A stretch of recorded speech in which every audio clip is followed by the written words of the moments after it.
আল্লাহ সুবহানাহু ওয়া তাআলা ইসলামের কাজটাও করার বিধানটা দিয়েছেন, ওয়াতাসিমু বিহাবলিল্লাহি জামিআ।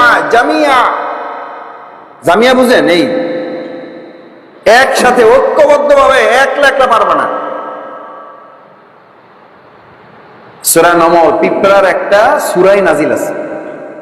সেই পিঁপড়ার বৈশিষ্ট্য হচ্ছে যত দুর্দশা, যত ক্রান্তিকাল, যত সংকট তৈরি হয়, ওরা আলাদা হয় না একসাথে হয়।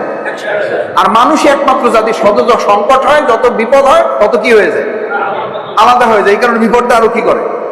সাইফে বসে। আর যদি একসাথে হয়ে যায়, ওই বিপদটা কি হয়ে যায়? সহজ হয়ে যায়।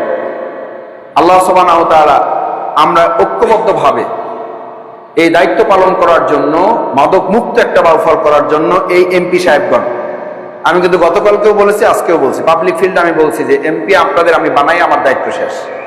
আমার দায়িত্ব ছিল বিভিন্ন সময়ে বাউফলে ব্যক্তি বা দল এমপি হইতো, আর এবার আমার দায়িত্ব ছিল বাউফল বাসীকে কি বানানো।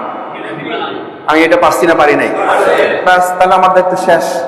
এখন এই দায়িত্ব পালন করবে কে?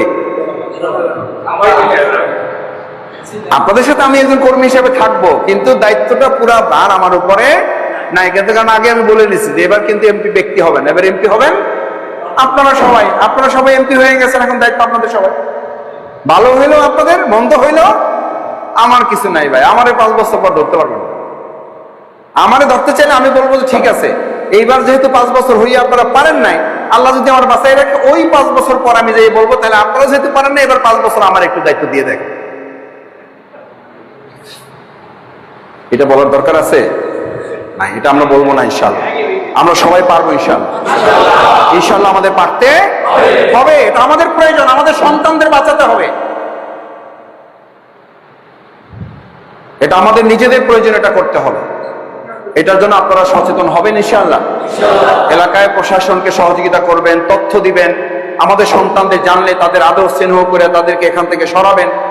বলবেন বাবা এগুলো আমাদের জন্য অকল্যাণ, এটা আমাদের জন্য ক্ষতি। তোমরা একটা সন্তান শেষ হয়ে যাও না, এটার মধ্য দিয়ে পুরো একটা পরিবার শেষ হয়ে যায়। এই চেষ্টাটা আমাদের করতে হবে। সম্মানিত মুসলিয়ান ইকরাম, ইসলামের বিধানটাই হচ্ছে সবাই মিলে কাজ করা। ওয়ালা তাফাররাকু, তোমরা আলাদা হইও না। আলাদা হয়ে তোমরা বরকত আদায় করতে পারবে না। পিঁপড়া সূরা নমলে আল্লাহ তাআলা এ কারণে এই পিঁপড়ার উদাহরণ দিয়েছেন যে পিঁপড়ার বৈশিষ্ট্যটা কি। যত তুফান ওঠে দেখবেন ওরা একটা কিসের মতো হয়ে যায়, এটা দলার মতো হয়ে যায়। ওই ঢেউ ওঠে, ওই ঢেউর সাথে ওরা এরকম করে। ঢেউ যেদিকে যায় ওরাও ওটার সাথে মিল্লা চলে, ওদের কোনো ক্ষতি হয় না। পিঁপড়া সবচেয়ে ছোট্ট প্রাণী যদি ঐক্যবদ্ধ হয়ে ঢেউ মোকাবেলা করতে পারে, আমরা ইমানদার মুসলিমরা, মানুষরা আল্লাহ তাআলা শ্রেষ্ঠ জাতি করেছেন, ইনশাআল্লাহ আমরা বাউফলও সমস্ত বিপদ মোকাবেলা করতে পারবো। এই বিপদের মধ্যে এক নাম্বারে হলো আমাদের মাদক।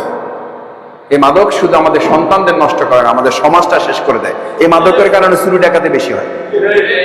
চুরি ডাকাতি করে কারা জানেন? এই অধিকাংশ এরা যখন টাকা থাকে না, তখন ওই যে অটোরিকশা চুরি হয় না, দেখেন না হঠাৎ, কারা করে জানেন? এই পার্টি। এটার জন্য আপনার মনে হয় শরীয়তপুর থেকে লোক আসে? এই আপনার বাড়ির আশেপাশের লোকেরাই, এই আশেপাশের লোকেরাই।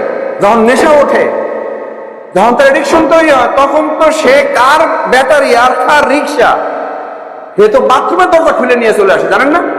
বাথরুমের লোহা থাকলে লোহা খুলে বিক্রি করে, হে মনে করে যদি 20 টাকা পায়, এই 20 টাকা দিয়ে একটা পুরি খাইলে আমার শেষ। তাহলে চুরি এবং দুর্নীতি যদি ঠেকাইতে হয়, এই জন্য দুর্নীতি দিতেছে 90 দিন। কারণ আগের মূলে আমাদের হাত দিতে হবে। এই মাদককে বলা হয়েছে সমস্ত অন্যায়ের মূল হলো এই মাদক। এই মূলটা যদি হাত দিতে পারি, তাহলে বাকিগুলো অটোমেটিক্যালি আস্তে আস্তে কি হয়ে আসবে? দুর্বল হয়ে আসবে। তাহলে এটাকে আমরা হাত দিতে পারবো ইনশাআল্লাহ। এই দায়িত্ব আপনারা নিতে পারবেন ইনশাআল্লাহ। দেখি ইনশাআল্লাহ আমরা পারবো।